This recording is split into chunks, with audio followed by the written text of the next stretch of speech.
कल सर जंतर मंतर के धरना प्रदर्शन में भी एमएसपी लिखा हुआ है, इसको कोर्ट में भी आप लोग मांग कर रहे हैं, तो इसकी मांग क्या इतनी है? एक जगह मांग करो ना, आप लोग कितनी एमएसपी चाहिए? देखो, एमएसपी जो मिलिट्री सर्विस पे, उसका मतलब ये है मिलिट्री सर्विस पे, तो उसमें जो ये पहले नहीं था, ये 6th CPC में आया हुआ है। उसका पहले एमएसपी नहीं था। 6th CPC में इसलिए लाया गया है, ये यूरोपियन देशों में जो अपना आर्मी, नेवी, एयरफोर्स को देते थे, जो कि जोखिम बता कहा जाता है। जैसे आर्मी जो मतलब सर्विस पे का मतलब यही होता है, एक आखिरी जो हमेशा सरकार का सामने एक आखिरी ख़त्म होता है, वो सेना से ही किया जाता है, कराया जाता है। तो उस टाइम पर सेना ये कह नहीं सकता है, मतलब बहुत ज़्यादा खतरा है, हम वो नहीं कर सकता है, करना पड़ेगा क्योंकि हमारे देश के लिए ज़रूरी है, तो वहाँ मौत है। तो ऐसे जगह पर हिम्मत का साथ में आगे बढ़ने के लिए जो मिलिट्री सर्विस पे जो दिया जाता है, जो उसी के लिए जो यूरोपियन देशों में जो था 6th CPC में रेकमेंड हुआ, हमारा सेना का अधिकारी द्वारा ही ये हमारा देश में लाया गया है। तो हमको वहाँ से हमको एमएसपी अलॉट कर दिया। लेकिन उसके बाद इसके ऊपर काफ़ी विसंगतियाँ आया, क्योंकि सबसे ज़्यादा जोखिम जवान को होता है, जेसीओ को होता है।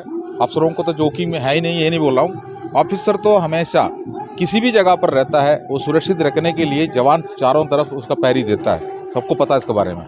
जब सुरक्षित होंगे तभी वो उनको बाहर लेकर आएंगे, क्योंकि हजार फौजियों के ऊपर जो कमांड करने के लिए 15-20 अफसर रहता है, लेकिन इसलिए वो क्या है, हमेशा सुरक्षित रहता है, इतना ज़्यादा खतरा उन पर नहीं है।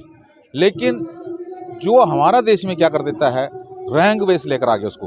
हमारा ऑफिसर रैंक के लिए 15,500 और हमारा जेसी जवान के लिए 5,200। तो ये बहुत बड़ा एक अंदर लेके आया है, जो कि चालाकी से जो हमारा सीनियर वरिष्ठ अधिकारियों ने अपने लिए ज़्यादा रखा। उसके बाद जो 7th पे कमीशन जब आया, तभी भी अफसरों ने जेसीओ जवान को ऊपर ध्यान नहीं रहा।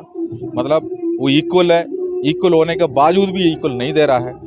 तब जाके जो 2016 में जिसका आवाज़ उठना शुरू हो गया, तो हमारा अफसरों ने सोचा इसको घसीट के कोर्ट में ले जाकर डालता हूँ, जो कि हम लोग सही है। सरकार के सामने वो दिखाना चाहता था, जेसीओ जवानों को दिखाना चाहता था हम सही है।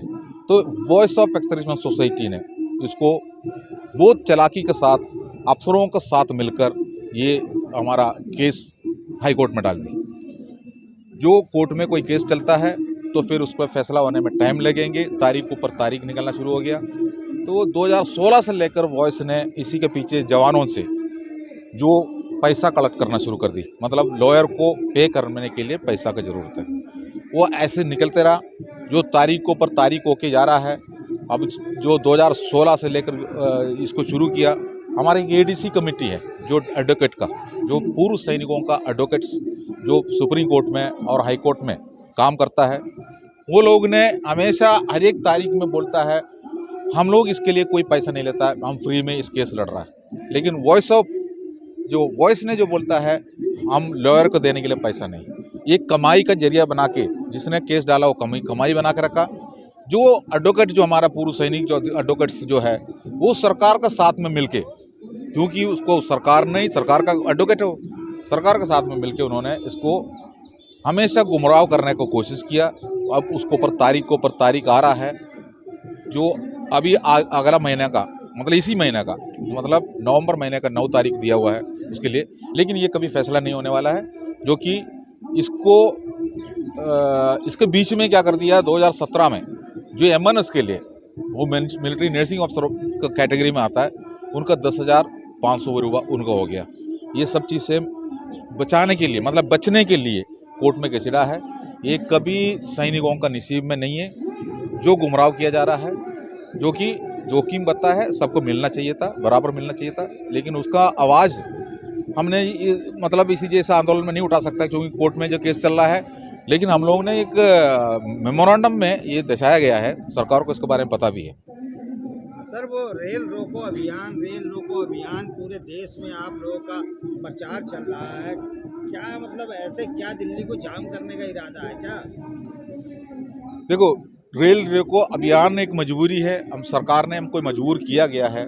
सरकार को ये मजबूरी झेलना पड़ेंगे, जो कि वरिष्ठ पूर्व सैनिक अधिकारियों का बातें सुन के वो गुम रहा है। जो इस चीज़ को मैं आपको ये बात कहना चाहता हूँ, 25 तारीख को रेल रोको अभियान है, देश भर के समस्त पूर्व सैनिकों के लिए संदेश भी है। मैं आपको बता रहा हूँ, एक तो हम लोग ने इसको डिफेंस मिनिस्ट्री, होम मिनिस्ट्री, जो अपना क्या बोलते हैं, प्रधानमंत्री के जो ऑफिस है, राष्ट्रपति का दफ्तर है, रेल मंत्रालय है, हर जगह पर इसका इंटीमेशन दे चुका है। इसके अलावा यहाँ पर जो हमारा देखो, हमने अपना बैनर में लगा के रखा है, जो हमारा बैनर है, ये जो जंतर मंतर पे इतना सिक्योरिटी के साथ हम रहते हो, ये बैनर आप देख लीजिए, जो हमने हिंदी में छापा हुआ है रेल रोको, आप देख लीजिए, हम इंग्लिश में छापा हुआ है रेल रोको, ये बिल्कुल छुपाया नहीं है। इसी जगह पर हम लोग ने इसका जो बैनर भी लगा के ये जो सरकार को हमने चेतावनी दिया है, ये कोई जो ऐसा नहीं है हम लोगों ने कोई चीज़ अचानक जो शुरू किया है। इसलिए 25 नवंबर को जो देश भर के पूर्व सैनिक जितना भी हो, जो ये कोई पाकिस्तान आर्मी का पूर्व सैनिक नहीं है, ये जो बैठ के जो आंदोलन कर रहा है, इंडियन आर्मी के पूर्व सैनिक है, इसमें उनका भी हक है। और वो बीजेपी में या राजनीति पार्टी में और बटके जो चुपचाप रहेंगे तो फिर 75 साल पीछे चले जाएंगे, जो कि हम लोग ने यहाँ से फोल्ड करके अगर वापस चले जाएगा तो फिर इसका बाद उनके पास अपना हक मांगने का कोई रास्ता नहीं रहेंगे, जो कि ये रास्ता बिल्कुल बंद हो जाएंगे हमेशा के लिए। इसलिए 25 नवंबर को बढ़ चढ़ कर हिस्सा लेना जिसमें जवान की जिम्मेदारी है, तैयार हो जाइए, आइए।